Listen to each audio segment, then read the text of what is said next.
Hello, hello, hello. Welcome to Zimmerman Podcast, episode 127. Today is week 15 in our series, The Path Back to You. If you are new to this series, we are taking 1 year to discover how to become who we were made to be. Each month, we dive into a new topic, and this month, our focus is all about removing shame and shedding limiting beliefs. Today, we're talking about how core wounds can unlock healing. Let's get started and take this next step on the path back to you. All right, you ready? Let's do it.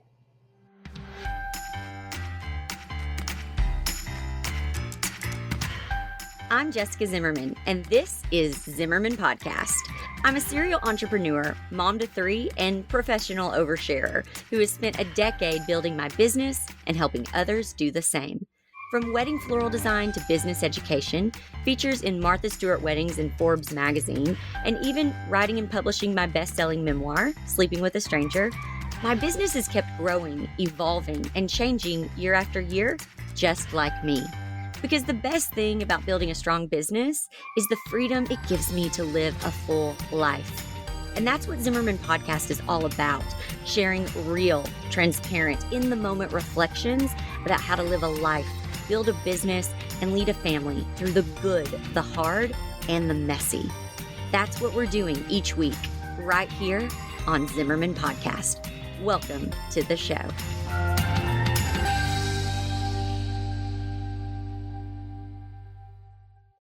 Before I had moved back to my hometown of Conway, Arkansas, almost 2 years ago, I had some unspoken expectations of what I thought my life would look like when I returned.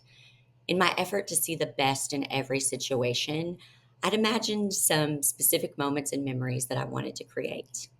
After being back for a few months, I started noticing this creeping feeling that those moments and memories weren't going to be my reality. I had put my hope in this version of life back in my hometown that would make returning worth it. And when that didn't come to fruition, I felt stuck, a little hopeless, and more than a little devastated. It was that whole shame and limiting belief spiral coming back to bite me. How am I still dealing with these same issues? I thought I had looked through everything. I'd peeled back layers.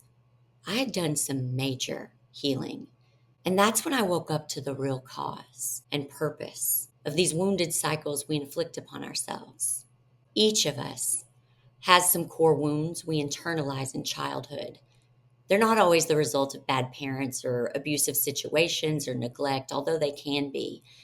They can also be interactions with friends, teachers, coaches, and strangers. Core wounds are more than just general shame or limiting beliefs. It's an insult or a situation or a feeling that starts as a one-time thing, but then we start seeing it confirmed time and time again. It's not a passing feeling that we are bad, but a wounding that changes how we behave going forward, that only confirms our deepest fears about ourselves and causes us to act in ways that continue to prove that fear to be true. Once we internalize those core wounds, throughout our lives, we call in experiences that confirm the story we tell ourselves about ourselves. Because even if the message we've internalized isn't kind or loving, seeing it confirmed feels familiar, which can be mistaken for comfort.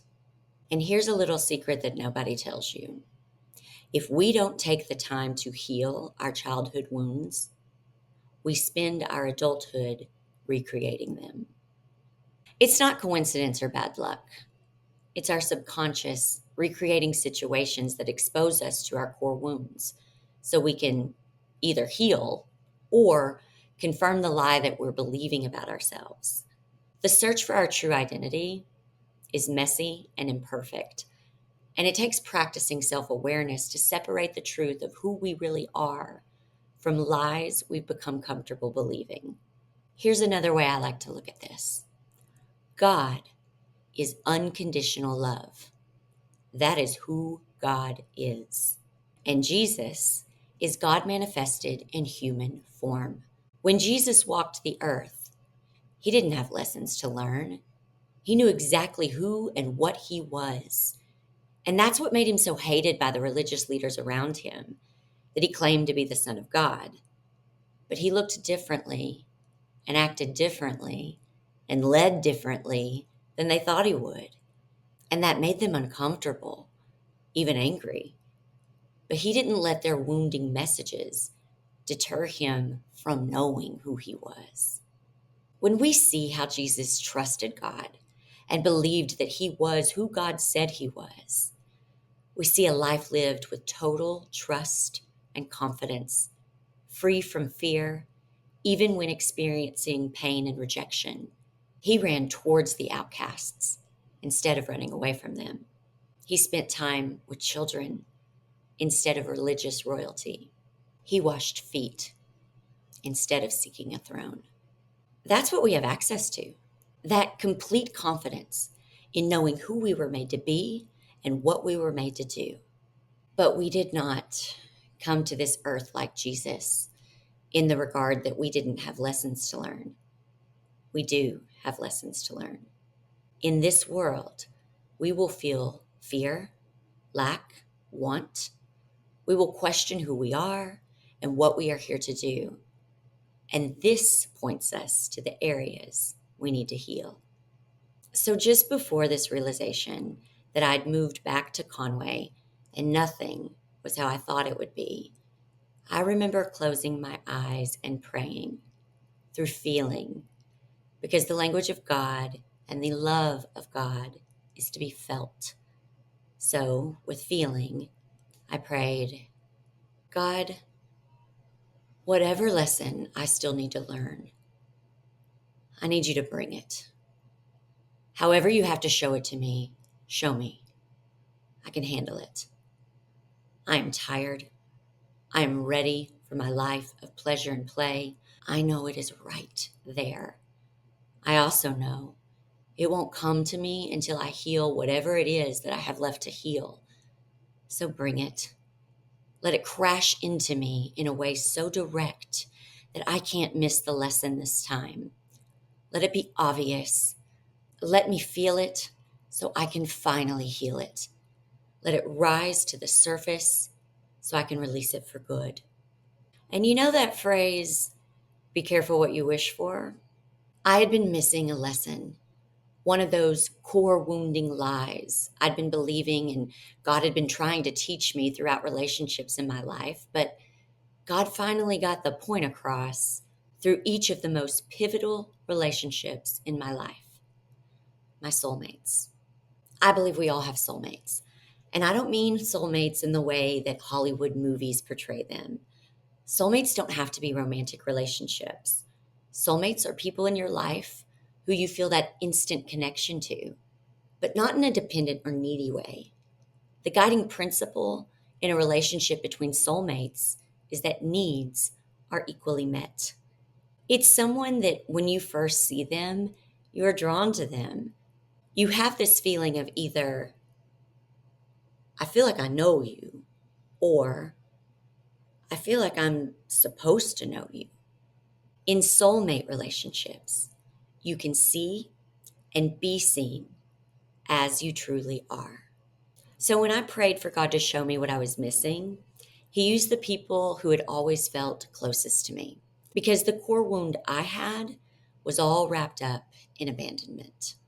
The lesson, the false identity that I kept calling in and confirming, is that I had been abandoned by my sister Courtney, who, through no fault of her own, had left me when she died, by friends, by boyfriends, by family.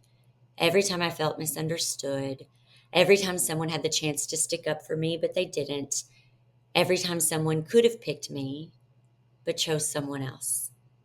Finally, I realized I hadn't really been abandoned, not by any soulmate, not by anyone, but myself.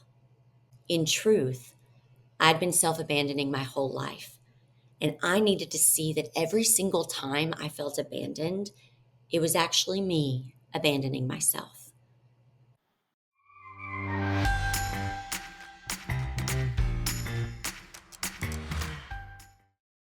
When you feel like you're losing your mind, I'm here to help you restore your soul.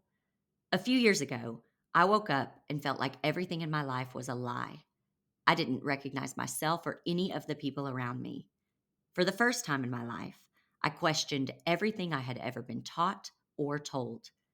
I didn't know what was true anymore, and I felt like everything I knew was slipping away from me. I went through a complete dark night of the soul until I was forced by something much more powerful than me and my fears to stop running from myself and start facing the truth. That the pain in my life wasn't coming from the world around me, but from the pain inside me. I remember thinking, what if the cause of your pain and the cure for your pain is the same? You.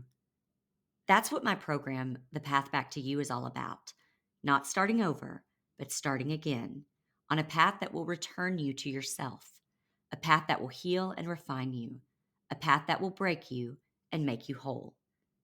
When searching for answers to what felt like an all at once, completely sudden, never ending list of questions with no answers, all I found was the advice just sit with yourself and heal. All the answers are inside of you. And I remember thinking, gee, thanks. That's helpful. I know I need to heal, and I'm willing and ready to do the work to do that, but how? Where do I begin? Well, it took some time, but after years of therapy, researching on my own, trial and error, mess ups and setbacks, I found my way back home, back to myself. In The Path Back to You, I share with you my own personal story of struggle and trauma as a sacred offering. My hope is that through my story, you can better see yourself. I share with you my darkest moments and the steps I took to find my light, the light I had dimmed for most of my life. Throughout all the heartache I've endured, I've finally found peace, and I want to share my roadmap with you. If any of this resonates with you, trust that this episode found you for a reason. Trust the divine intervention. Those brave enough to have embarked on a healing journey know how incredibly lonely and painful it is. I remember feeling completely isolated, like I didn't even belong in this world anymore. It was scary as hell. But I want you to know you are not alone. While I fully believe healing is a solo journey, I think it's totally okay to have a roadmap and a pathfinder who has gone before you to guide you as you return home to you. Join me on the path back to you. Click the link in the show notes or go to jessicazimmerman.com to learn more. And just for you, podcast listeners can get 15% off with code PATH15. That's PATH15.